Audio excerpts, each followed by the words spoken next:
tonight I'm going to be interviewing Daniel Batal.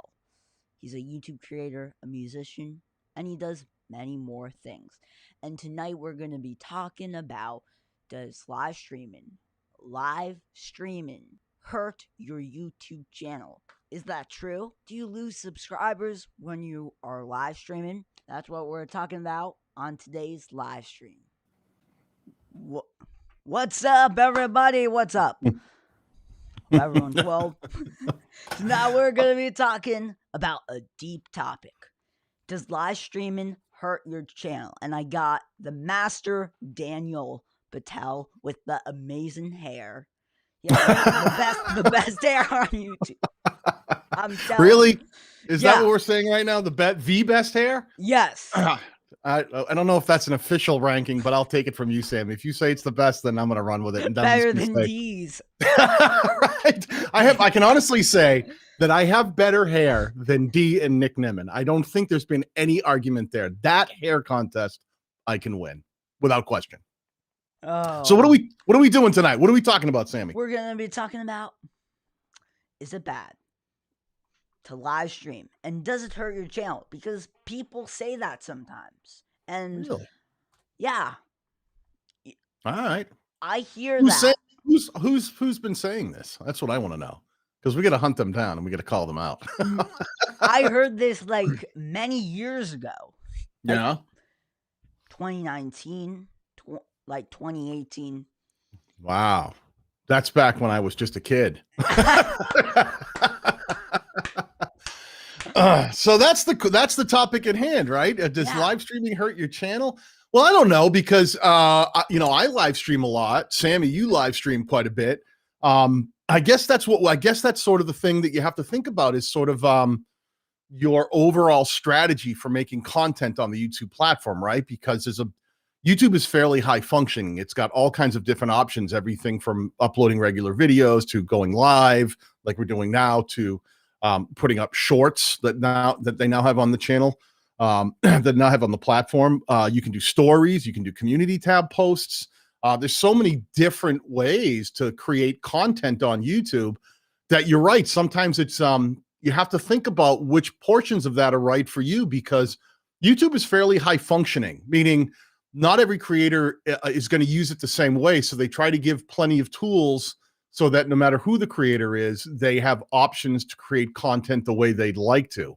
So I agree with you. It is kind of something you have to think through. So Sammy, you go live quite a bit, right? How often do you go live?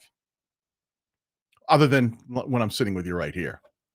I'm going live like 2 to 3 times a week. Oh, a week? Yeah. Good Lord, you're what we call a glutton, my friend. What do you that mean? means like you just don't go into the pool in the shallow end. You're like, no, I'm going all in. If we're going live, I'm doing this 2, 3, 4 times a week. Most people, I'm lucky if I go once a week. That's like when I'm like on point.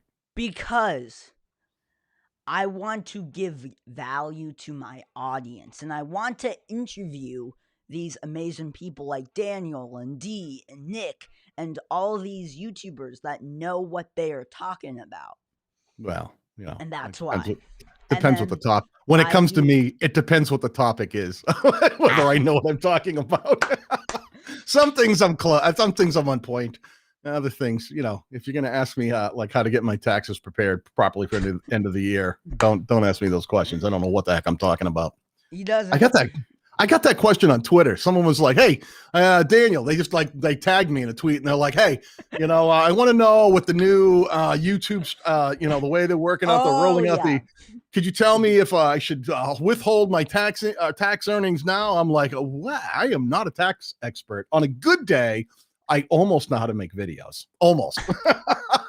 And if you ask me about taxes, I'm going to tell you, listen, I am not a tax expert, but you're right. I hear you. I hear what you're saying. So live streaming, Sammy, what's your strategy for live streaming right now? Like, how do you think that live streaming works into the ecosphere of YouTube? Because we're all used to like making content where we sit and we film and then we put it together and we edit it. What's your take? Let me turn the tables on you, young man. What's your take on live streaming and how it plays into growing a channel?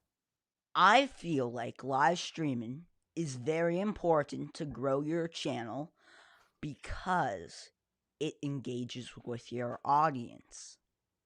And you I can agree. do a video or a live stream that says, tonight I'm going to be talking about blank, how to live stream, how to do this. And you can do the bulk of it live. And you can get the information. And you can be first. Okay, so wait. So let me ask you Also, that question while we're sitting here. Do you think that live streaming does something, or do you think that there are things you can do live that you can't do in a yes, edited, pre-recorded? Talk to me yes. about that. What do you think the benefits are? Because there's probably a lot of people out there asking that. Like, does it help your channel? Does it hurt your channel? But that's probably a great place to start, right? Is knowing what it is you're trying to do with your channel, right? Because I remember the first time I ever went live. I had a channel called Extreme Food Reviews with my son Jonas. I think he's in the chat. And we used to like eat hot sauces, and we would he would we get like the people who send us the craziest stuff, like our pal Christopher from Legion of Weirdos would send us like a tarantulas in a can. Like you'd eat them. It was like the dumbest stuff. We eat the hottest peppers, the craziest food, and we just filmed it because it was fun. But we started doing live. That was the first time I'd ever gone live, is when we had the Extreme Food Reviews channel, and we wanted to try doing some live stuff. So we started doing food challenges live, just for the reaction of eating like these crazy habaneros, well, not jalapenos were easy, but anything we get our hands on, scorpion peppers, things like that. And we would eat them live and just get the reaction of it. But it became, there's my son in the chat room right now. Hey, Jonas. So that was something we liked doing live. But do you think that live streaming, Sammy, is right for every channel? Do you think that every channel should try it, or do you think that it's one of those things like it's not for everybody? Like kind of like peanut butter. Not everybody eats peanut butter. If you like it, then you like it. If you don't, what do you think? I feel like it's right just for some people, but I feel like for gaming channels and for other niches that are not giving you info, that is not bringing value, because 95% of the people want to know the value. They want to know what is the content. Why am I subscribing? Why does this person have 5,000 subscribers? Why does this person have 2? Because it's the content. Yeah. And one of the reasons I feel like the biggest thing is for gaming channels, I feel like. Do you know what I mean? Does I live agree. stream Yep. hurt your channel? So that's the big question. Does it hurt your channel, right? So I guess we have to ask the question, what are the goals of your channel, and what are you trying to do with that channel, right? Because there are some channels that we like to think sometimes that YouTube is one big level playing field. And it is from the perspective of YouTube. Like, YouTube doesn't look at one channel and say, we're going to make it harder on you than we are on the next channel over here, with a few caveats. I have to make caveats there. I have to say, if you're a children's channel, yes, you're going to be a little kneecapped by things like the fact that in the United States, COPPA regulations have, you don't have all the end screens. You don't have the ability to track the traffic that they do on other channels because of the way the FTC has cracked down. So those channels are restricted. Or if you do content that's very religious or political, you could meet with a limited reach. But in general, most channels, the vast majority of channels out there, if you make content and you're not breaking the community guidelines in terms of service, you can get out there and just make content. So YouTube looks at all of us and says, just do the right thing, like bring people to the platform, get them watching, and keep them watching. So that's pretty important. That's pretty important to the thing we do.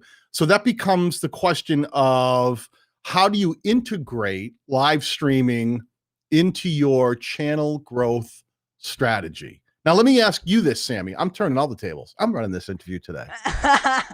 When you are sitting there trying to figure out your strategy, do you say, I'm only going to do live streams? Or do you balance? Do you have like I'm going to do I some do stuff? videos, I Okay. do live streams and helpful videos. Okay. So how And do you know the balance of when to live stream or when to drop a edited, pre-recorded, scripted video? How do you find that balance? Oh, look, I asked a tough I question. I can see okay, the smoke coming out of your ears right now. I find the balance Uh-huh. when I'm when I'm not able to do it live.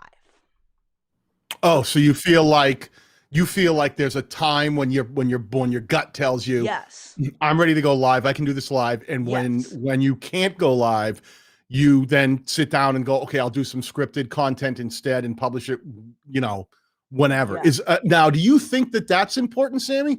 Like, because not just live. I think that my thing is I always worry about live streaming if it does hurt my channel. I will say this. I'm talking a lot. I've never seen any of my live streams drive the kind of views that my scripted content does. Now I can do a live stream and it can be, and I'll script them. You've seen the ones I've done with like Dean Imman, where we do really the D and Daniel show, or ones on my channel where I'll spend a lot of time really trying to put them together properly so people can come to my channel and learn about growing their channel and making better content. And I spend a lot of time working them up. I don't usually just go live without an entire script of research and everything that I'm going to jump on. But the one thing that I do notice is that even my highest performing live streams have only driven 15, 20,000 views to date. That would be like a high performing live stream. Like, oh, it drove 20,000 views or 18,000 views would be like a really good live stream. Do you think that live streams can have the kind of reach that scripted content can, that predetermined, planned out content can? Yes. Okay. What are some tips that you think creators should think about if they're, so that the live streams that they do don't hurt their channel but help their channel? What would be, if you could give one big piece of advice, like I'm going to give you one tip to make sure that you're doing a live stream that can help your channel and not hurt your channel. Let's each do one. You do one and I'll do one. What would be your biggest tip to people out there that either have live stream and not had the kind of success they wanted to have, or thinking about live streaming and going, oh, I'm really nervous. I'm thinking about it, but I'm so scared about what's going to happen here. What would be your one big tip to people like that before they to go live for their first live stream? I would say my big tip is do the same thing like a video. So your keyword research and your title and your thumbnail. Because So, what? okay, keep going. Go ahead. Because you can do a live stream. You can do engagement. And then people do this all the time. You can trim the beginning and the end. So if you want to just have a Q&A, if people want to get the meat, you can do that. Okay. And if it's searched, it's like a video. And it's not going to be 2 hours long. It's going to be 5. Well, that depends. If you're Nick Nimmin, it's going to be like 7 hours long because he's like a monster. I know that, but I mean, if you know how to do a 30-minute to an hour live stream, yeah, you can do a great tutorial. And if you have it set up with StreamYard, OBS, Ecamm, vMix, whatever, and if you know how to do a nice show flow and how to have nice audio and engage the viewers and not drop them off, even if there's 0 people watching. gotcha. All right. So wait a minute. Let me get this straight. So you're saying that creators should think about their live streaming in a very similar way that they do their regular content, really think about the way they're going to package it and think about the discussions they're going to have and build it in a way that it can do well after and in the replays and stuff as well? Is that what you think? Yes. Trigger the out. Look at my son here. Trigger the algorithm. That song is amazing. When's the last time we've even played that song? That was 100 years ago. I don't even remember how to play that one anymore. All right. So I like what you're saying, Sammy. That makes a lot of sense. Like think about your content, your live streaming the same way you would your other content, right? Because I think that's a good way to stop live streams from hurting your channel, is to go, okay, I'm going to think of it just like any other content. Yes. And I'm going to make sure that I package it well. I think about the way it's going to look, the way it's going to flow for people who may not be there during the stream, but also who might watch in the replay. Is that what you're saying? Yes.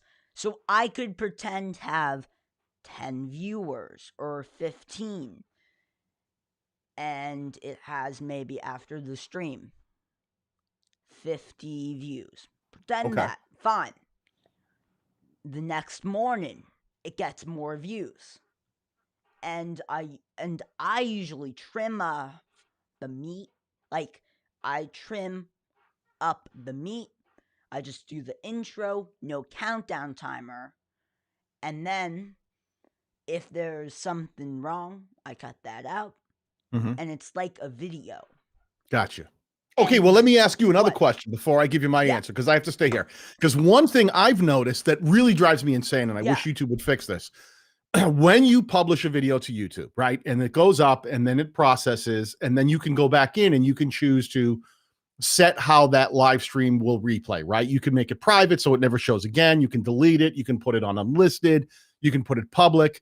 And we do have the ability to edit within YouTube. We can go, okay, like you said, in YouTube itself, we can go, I'm going to trim out the beginning, or if there was a middle section where it got funky, I'm going to take that out. But the one thing I've noticed, Sammy, is the minute you use the YouTube functions to trim it, what happens is you immediately lose the live chat. The live chat replay goes away the minute you make any modification to a live stream for the replay. So all of that live stream chat that's going on, if anybody wanted to follow along and read the wonderful comments from like my son Jonas and my girlfriend Megan, who are in the chat, good to see you guys right there. They would lose that in the replay. So do you think that that's important? Do you think that the chat replay is important for the value of the live stream in a replay, or is it more about what's being said on screen? Like you can lose the chat and that's okay, or does that? Or what do you think? What is your take on that? I feel like I don't care if the replay is there. Because you hear that, Jonas and Megan? He just dissed you. He's like, I don't care if you're gone tomorrow. You're here now, but tomorrow, who cares? The reason is no, but I pulled them up on screen. The reason is I feel like that was good though. You put them on screen. They're there for all eternity. They cannot be deleted. That's smart. I like the way you think. So the reason is live streaming is useful, and you can connect to your audience. And if someone needed to see this before a pre-recorded video, do you know what I mean? Because I don't want to be rude, because you're an editor. Your whole channel. Well, yeah, you know, right. You got to be careful here. My whole life is teaching people how to edit, and you're like, screw the editing. Just go live. Yeah. Who cares about that editing stuff? Right? You're throwing me under the bus. I'm an editor. I use like Premiere, Final Cut. I know you use everything. You're like, I use like one or two. You use like 12. You're no joke. You come in swinging. I come in with like a slingshot, and you come in with a bazooka. You've got every weapon in your tool belt. I don't have those. I have like a couple. That's it on a good day. All right. So I like what you're saying there, Sammy. My advice is, I agree with you on a lot of that. I like to spend a lot of time before I go live. Dee and I will write entire scripts where we'll create a Google Doc, and then that one that we can both edit, and we'll go in and we'll write like what we're thinking, and we'll actually build out the entire live stream that we're going to do, so that we don't forget the things we want to talk about in that live stream. and we keep the pace going, because I think pacing is important. Like you said, I think that, live streams are great for building your immediate community. It's a way to engage with people who are out there, like this, Jonas and Megan people. I don't know who they are. But you can immediately connect with people who are in the chat. But the goal of making content on YouTube is to build something that's there after today, right? After the moment, so that people can watch it and they can either relive that moment or they can find value after the fact. So I do agree with you there. I think that my tip would be, don't be afraid to spend time scripting out what it is you want to talk about, so you don't get lost in the moment. That happens a lot. I see a lot of live streams get sidetracked because people just go live and they go, oh, whatever happens, happens, which is true with any live stream. But I think sometimes the focus of the conversation goes down the tubes because nobody spent enough time thinking about what the conversation was going to be. So I would totally agree with you that what you said is that live streams really need to be packaged just like other content. But I would add to that they probably need to be planned out like other content as well, so that ahead of time the things that might come up in conversation, so that you don't end up having long, awkward silences that you go, oh, what happened here? Because silences can kill the replay, like right now. See, that's you don't want that to happen. The silences are that's what you want to avoid, right? You always want flow. Like that minute right there, I just showed you, I stopped talking, then you get that dead space. And it's always great to have, before you go live, to have like a reference menu to go, okay, we're going to talk about this, we're going to talk about that, and we're going to move on to this. That's what Dee and I do. We have these whole elaborate sheets that we look at while we're actually live streaming. Yeah, exactly. We like bullet points, right? Exactly, 100%. And so that we don't forget to talk about something, and we don't let the conversation go so far off the tracks that we end up in a place that we didn't mean to at the beginning. Because that is an important part of replay value, is people see the title. Like today, this is, does live streaming hurt your channel? So if we got on a tangent and started talking about guitars and stuff, then people would go, in the replay, they go, I was watching this because I thought this was going to be about, does live streaming help or hurt your channel? So if we went off on a weird tangent, that could hurt the replay value. But yeah, I know. I think we kind of nailed it right there. I think that you made it. I think we made an excellent point. Let me ask you this question, Sammy. How many live streams do you think is the right amount for your channel? Is there such a thing as live streaming too much? Yes. Okay. I want an exact number, and I'm going to sit here and wait until you give it to me. Go. The exact number. No. Like, do you think it's possible that sometimes you can go live so much that people go, oh gosh, yes, it's just so boring. You need to think this through a little more. I will do this as an example. If I went live right now. I don't want to break this. I don't want to shake you up, but you are live right now. I don't know if you saw that one coming. I know. But, okay, all right. But I mean, pretend I went live right now. Okay, another time. The double live stream. Yes, no one has done that before. Now that's thinking outside the box.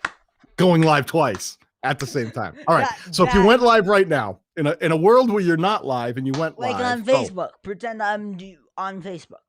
Okay. And pretending. I don't have a schedule. And I'm going live. Yeah. Okay. 1, 2, 3. Go live. You end. Then go live 30 minutes later. So it's like multiple uploads. I hate when someone goes live and does another live and then does another live. All right. So the pacing. So you're saying the pacing of your live streams is important to how well they will connect with your target audience. You can do too much. You can give too much. Am I reading you right? You're just saying you really have to think about slowing things down and having a content strategy to what you're putting on your channel. Yeah. Yeah. All right. All right. And you said you're doing about 3 live streams a week, give or take, depending on the week. Is that right? Did I hear you right? Yeah. Okay. And they are all informational. Okay. And I'm getting around the same amount of views as pre-recorded because I'm given the info in the beginning.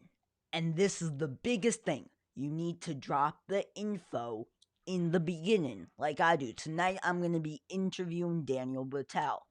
He's a live streamer. Oh, wait, Daniel Batal's going to be here? Oh, wow. Had I known. Yeah, you are. No one knew. No one told me he's showing up. That guy. The good air. So, all right. Well, that's a great point you make, is like the value, right? The value of what you're putting out there, whether it's live or whether it's like scripted content that you're filming and editing. Are you telling me that the value needs to be there no matter what the content is? Is that a fair statement? Yes. Okay. And also, if you want to go live daily, you got to have the same time. Same time. And you should let your viewers know. What do we like? What time? Let them know when you're going to be live so they can expect it. I'm going to be live at 9 p.m. EST. Okay. People know. All right. If I went okay, but let me ask you this question. What if you tell people you're going to be live at 9 and then say some long-haired jerk just decides not to show up for your live stream? Then what do you do? Not that I know anybody who would ever leave you hanging like that, Sammy. I did this. I totally didn't have my calendar reminded. We were supposed to do this last week, and I was all ready to go.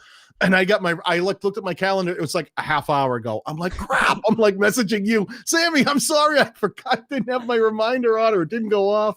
I apologize for that too. I'm not usually like that. So what do you do? What do you do in a situation like that? Do you just go like, all right, I'm gonna roll with it? No. I didn't cancel the live. Oh, what did you do? I thought for like a second, and I did it. And now I have a new series on Sundays. It's gonna be behind the scenes live. So it's gonna be, I'm gonna be teaching people what I do behind the scenes for interviews. So last week I said how to do interview mode. That was smart. So you just kept running with it. You, as we call, roll with the punches. Yes. Not that I meant to punch you. And that means you're a professional. Apparently I wasn't. I was like somewhere else going like, oh, I'm supposed to be with Sammy right now? Get out of town. Why didn't anyone tell me that? And I was like, I'm going to reschedule. Oh, it's so funny.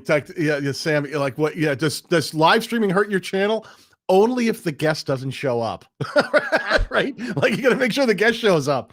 If it's Daniel Batal, you gotta start sending him messages a week before, like, hey, knucklehead, don't forget, we're going live tonight. Like, oh yeah, right, sure, I'll be there. Dr. Elo said also it was daylight saving time, so that's maybe why. Awesome. Yeah, that's my excuse. Yeah, Dr. Elo, that's exactly it. It wasn't me on FaceTime about that. That's the whole thing. Is I get confused. Clocks confuse me. I use a sundial and it doesn't automatically adjust for daylight savings time.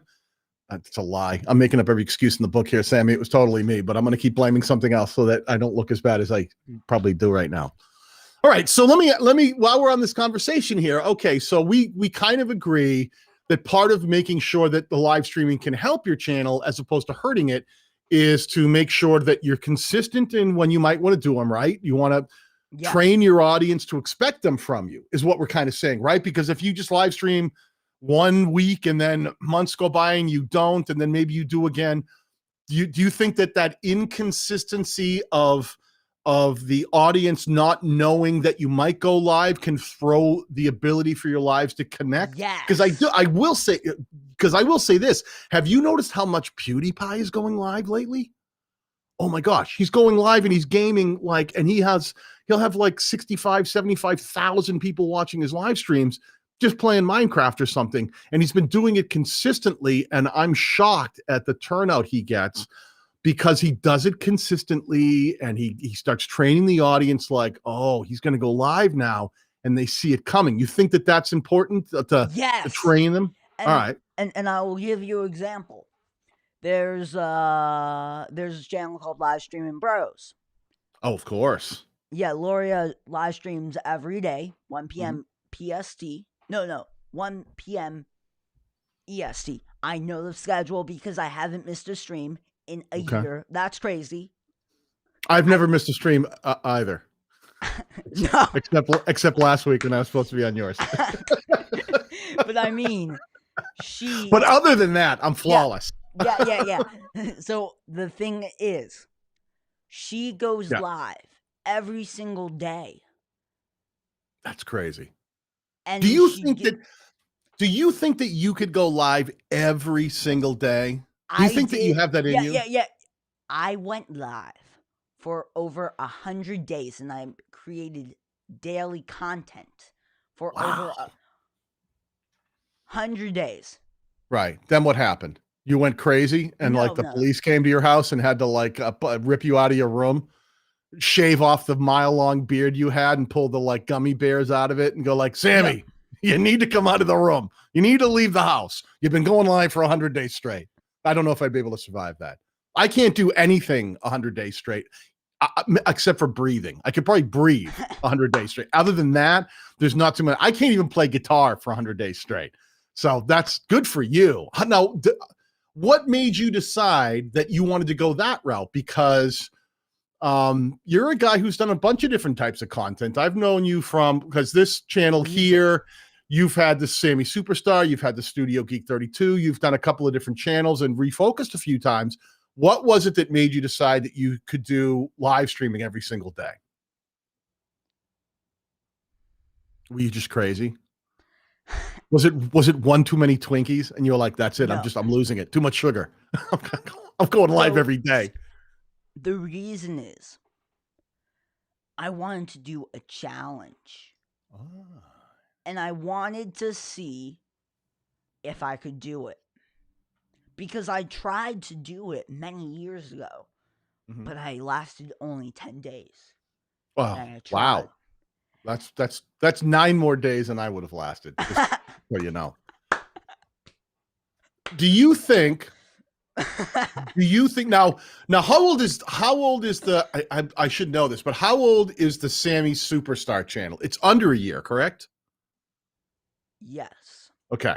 And there was a reason behind it. Oh, well, tell me the reason. The reason wait a minute, was the reason you wanted to put the word superstar after your name? No. Okay. I wanted to create a better channel, more professional, that I could reflect on, and that content that I wanted to make. I get it. Because after 5 years, I got sick of making music videos, and you are a musician, you can't get stuck, but it was getting stuck, and I feel like, and I'm doing another stream in a couple days. I felt I want to make a new channel because I feel like if someone subscribes for a niche to grow, you don't want to see a music niche doing interviews. Do you know what I mean? And that's well, unless they were music interviews. But I hear, that makes a ton of sense. I will say, because I've known you, Sammy, for quite a while now. I mean, we've known each other for quite a while, right? Yeah. So, and I can absolutely tell that your content creation style today is a lot more mature than it was, but that makes sense. Than it was 3, 4, 5, whatever, how many years ago that we go back. That makes a ton of sense because my son says my favorite streamer might be myself. He's not wrong. I am a little egotistical. But Sammy, I was a fan of yours from Studio Geek 30 when you had Studio Geek 32, when you would go live, you'd play music, you'd have a lot of fun, you'd jam out live. But I can see why you would ask this question about, can live streaming hurt your channel? Because what you're doing now is so much more focused. than the Studio Geek 32 stuff, which was a more loose thing. You just go live, you'd have fun. This thing you've been doing now, I know, I'm not that I'm probably hurting your channel right now, but other people like D Niman, when they're on, you bring some people on your channel and I saw Doc was on here. You had Doc on the other week. So you've got some big voices that are coming in and dropping some knowledge about growing. How does that feel? Does that make you feel crazy when you have people like that going, yeah, I'll come on your show? And the crazy thing is, I created this channel and I'm growing faster than Studio Geek and all of my other channels because I'm doing one niche, helping people, creating content with live streaming, because live streaming exploded in 2020 and 2021. And people still don't know it, but you can create live video that is like a real video. Because people don't know this. People don't say this. If you have an editing software like Daniel, you could create. I have an editing software. I just want to yell out. I got one of those. I'm with you, Sammy. Talk to me, brother. What are we doing next? Like 100,000 subscribers. But I got 100,000 subscribers. Now what? And I have the editing software. I'm with you. I'm down the rabbit hole. I'm saying is you can create great video if you have a camera, plug it in, because there's videos, Canon M50, Sony, webcams. Just create a tutorial. Tutorials. I live in the tutorial space. Yes, That's my whole channel is nothing but teaching people how to make better content using video editing. This is the thing. Tell me the thing. What if you had a channel? You did I do have a channel. And you and then you posted a guitar video. Everyone would leave. That's what I was trying If you heard my guitar playing, they'd be like, I'm out. Enough with the jank. That's what I was trying to say because I made this channel. And also I grew faster now. I created this like a couple months ago, like 4 months ago, 5 months ago. Yeah. And on my last channel, it took me a year just to get 100 subscribers or something. Right. But do you think, well, let me ask you this question. So like you're live streaming now and you're integrating that into the way that you're growing a channel. You know how to make more structured content because you've done that for years. Do you think that creators expect to see a lot of success too early, that they don't spend enough time learning the platform, learning how to be better creators, learning how to be better at their craft, and earning the success? Or do you think that, YouTubers and content creators need to be out there just spending more time being patient and consistent and working hard? Or do you think that YouTube just makes it too hard for creators to do well on the platform? You got to have the patience like me and Daniel and even his son, because you did a channel, hot food reviews, something like Extreme Food Reviews. Yeah. Well, it was old, what's its face? We call that channel the whatever it was channel. So memorable that I almost can't remember the name, but you're right. That was a channel. And Extreme something or others. When I think you mentioned in the video, and you only had 900 or 800 subscribers, and now you have like 5,000. Somehow you got to 5,000 subscribers after you post. So yeah, that channel is a lot of fun because it still does well. I think that channel, I haven't looked at it in a little bit, but I think it's close to 10,000 subscribers now. It still drives like a couple $100 in AdSense revenue, which I pretty much just give to my son. He just like spends it in Fortnite money and whatever. But yeah, that channel still does okay. It's still out there. That was a good learning experience. I felt, and that was the first channel that I ever live stream on. Like I can remember the first time I live streamed, Sammy. It was like A mukbang. We totally did mukbangs. We did those. I did it with Big Macs. I had to eat. It was I can't remember the number. It was like so many calories that I tried to eat in one sitting, 4,000 calories, and it was like 6 Big Macs, and I can't remember how many large fries and shakes. And did you get viewers? No, I got a stomach ache is what I got. That's what I got. That's all I got out of that. Indigestion and a stomach ache. It was tough. It was tough. But that was the channel, Sammy, that, you know what was great about that channel that I did, that Extreme Food Reviews, when I was doing the making content, and it taught me how to live stream, taught me how to set up the gear and do what we're doing now, and learn to do the thing. I think sometimes people forget that you have to learn how to do the thing. Just because you can go through the motions doesn't mean that you do it well. My son says, listen, no need to call me out. Yeah, please. We're going to call you out, Jonas. It was a channel where I really learned how to be a better content creator. Like I figured out which content connected, which didn't, and it taught me the skills I needed to do the channel I have now. And really gave me a better understanding. It was where they call it cutting your teeth. That's where I cut my teeth, was on Extreme Food Reviews, because I was able to do it. I was having fun with my son. We got out there, and I told my son, hey, the minute this feels like it's a chore, let's not do this anymore. And the minute it felt like a chore, the minute it was like, do you want to film? And he's like, I got stuff to do. Then we just stopped doing it, because I never wanted it to be like, we have to film and you have to do this, because then that wasn't the point of that channel. The point of that channel was me and my son doing something together that we enjoyed.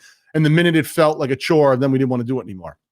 But we put out maybe 50 videos on that channel, and it still drives revenue, and it's done well, and we learned a lot. And that was the first place I ever live stream. So learning how to live stream on that channel was really important. It's really scary. I think, Sammy, tell me what you think of this. The first time I ever live streamed, I can remember setting everything up, and then like you got all these buttons you got to push, and you basically hit a button, and there's no big like siren that goes, you are now live, and everyone goes, crowd cheering. It's just like you're all of a sudden you're just live, and you're like, oh crap, oh how hi, and that there's a delay, and it's like confusing. And what did you I can remember the first time I went live, Sammy, I was so nervous, like, are we doing this right? Because I didn't want it to be like, hello, can you hear me? Are you out there? And that was what I was scared about. I remember my first live stream, bad, terrible.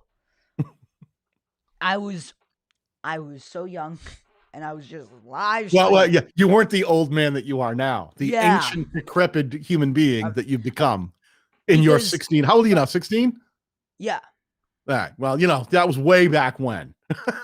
way back when. But not the elder statesman that you've become. But the thing is, I grown with the microphone, the camera, the software.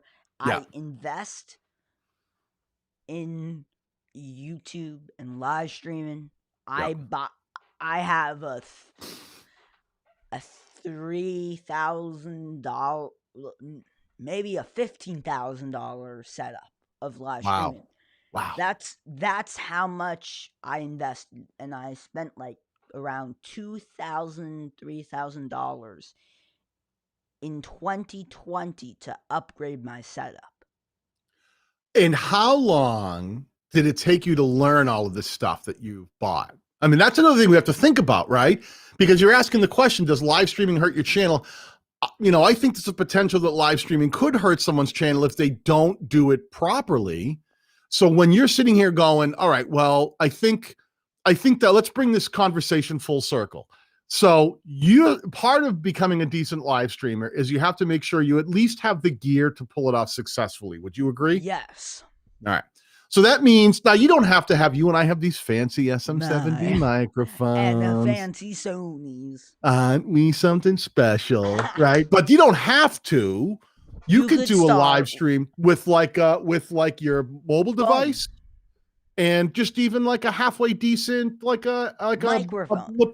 A lapel mic. You could do a lavalier. A Boya BYM1 would sound fantastic, right? Yeah.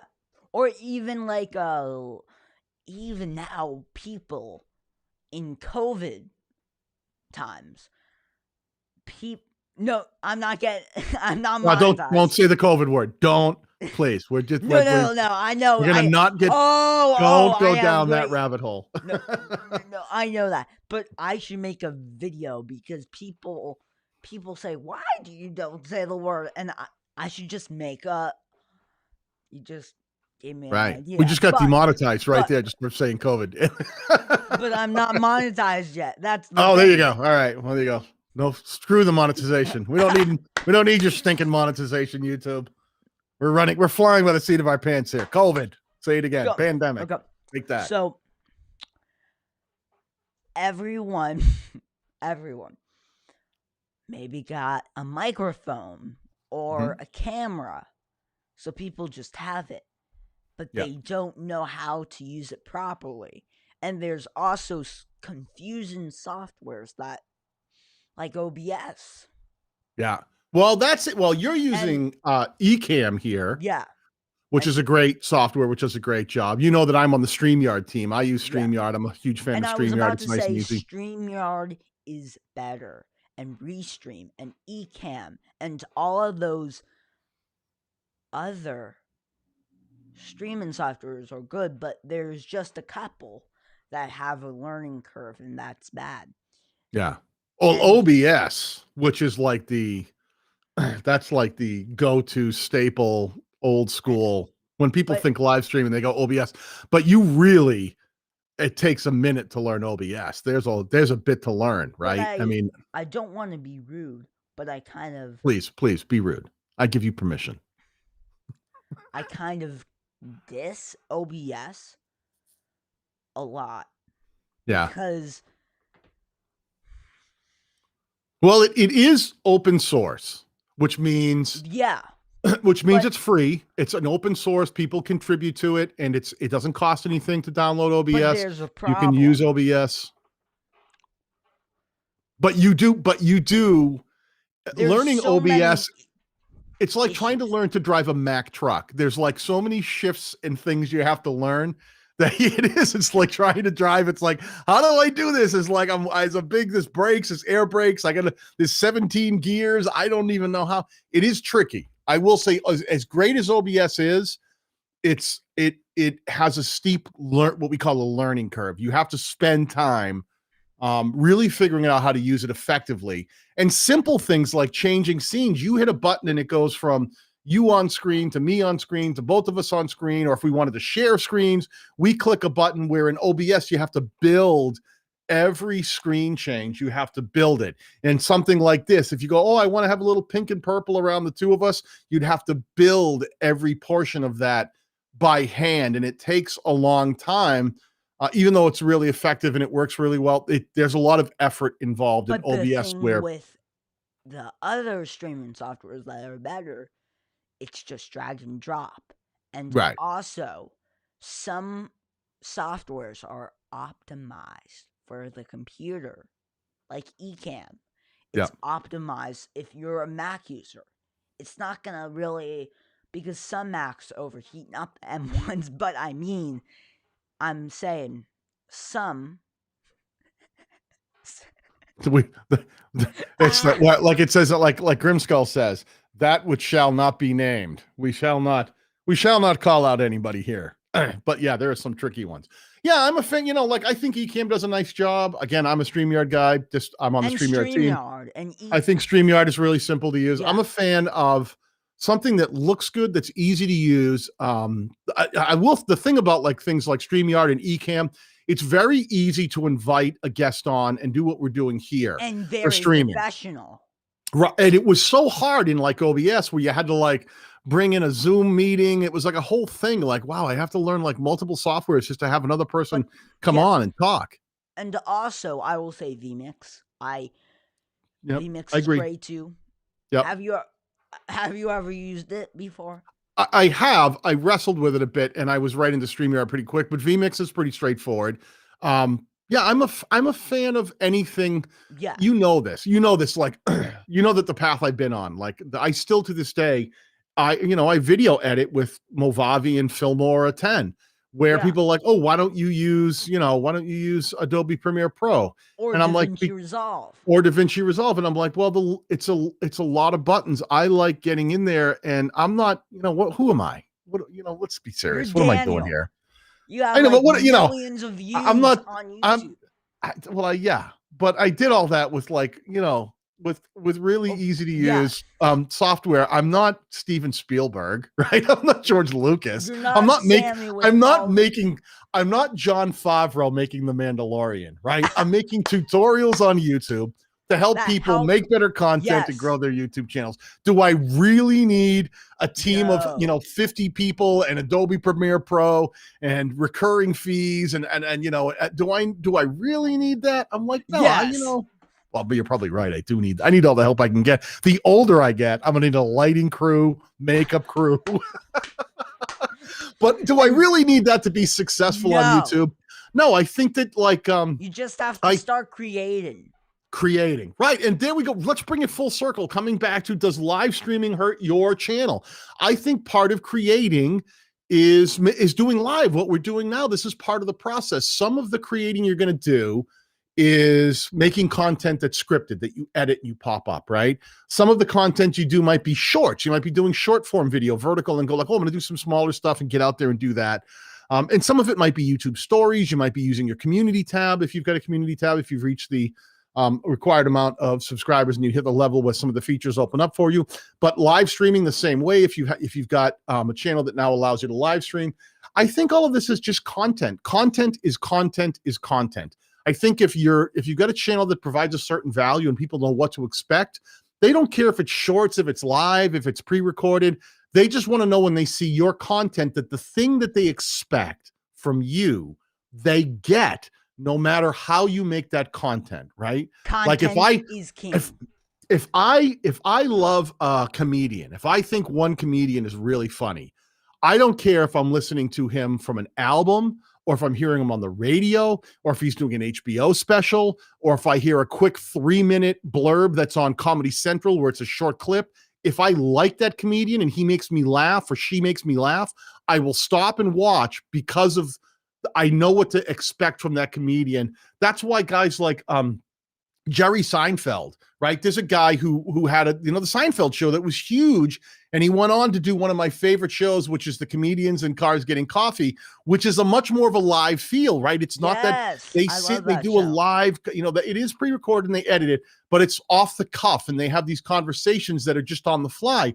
And I like Jerry Seinfeld, so I'm interested in hearing his take on different things. I don't necessarily, I like his show too. Seinfeld was great, but seeing him do what he does well in a different form, it's still him. It's still the thing I expect from him. It's still comedy. It's still his quirky take and sense of humor. And he doesn't veer from that, right? It's still him. It still feels like Jerry. So, and maybe I'm dating myself here because, I like older. I'm an older guy. So I was around for Seinfeld. You're like, Sein who? But I think that's what creators need to remember is as long as you're really sticking true to the thing that you create, people don't care if it's vertical, if it's live, if it's horizontal, if it's scripted. Just make sure that you're presenting the thing that people come to expect from you. And I think that they'll show up for more than you think. I think they'll show up for a live stream. I think they'll show up for stories. I think they'll show up for a community tab post. I think they'll show up for a regular scripted piece of content, live streams, whatever it is. As long as they go, when I come to this channel, I get this value, this thing that I've come to expect from this creator. I don't care if you were Doritos, do you care if it's the big bag, the little bag, a different flavor? It's all still this, what to expect no matter how it's packaged. It's still Doritos. And if you love Doritos, you'll be like, I'm in. And if you don't love Doritos, you'll be like, nah, I'm going to go grab, Fritos, but potato chips, Lay's. Give me another one here, Sammy. Pringles. I love Seinfeld. It's like the best. It's the best show ever. Yeah, I'm a huge fan.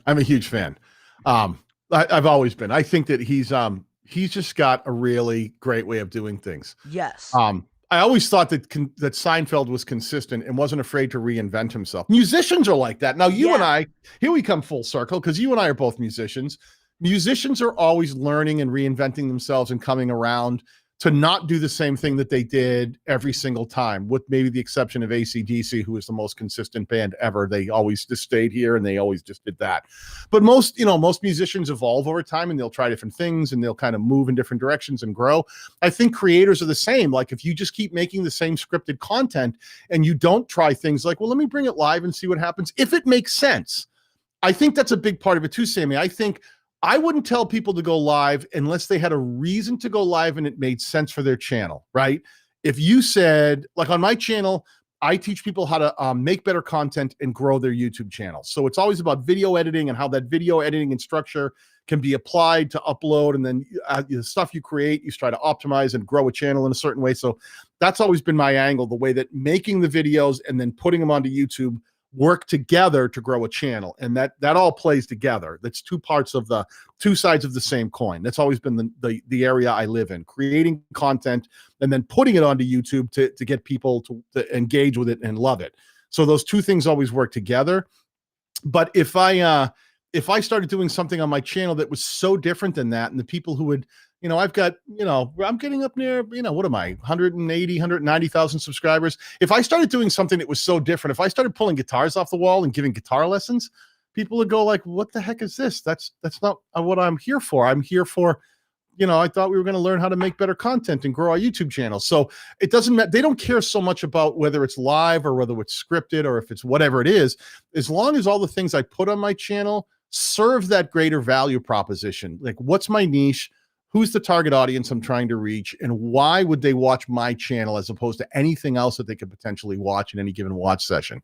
As long as I'm true to that, and as long as I stay true to the idea of the audience comes first and that the needs of the audience should always be served of what I'm trying to do, teach them how to make better content and grow the YouTube channels, then I don't think it matters that much. Does it? I mean, does it matter if it's live or if it's a short or if it's a long video or a short video? What do you think? No, it doesn't matter.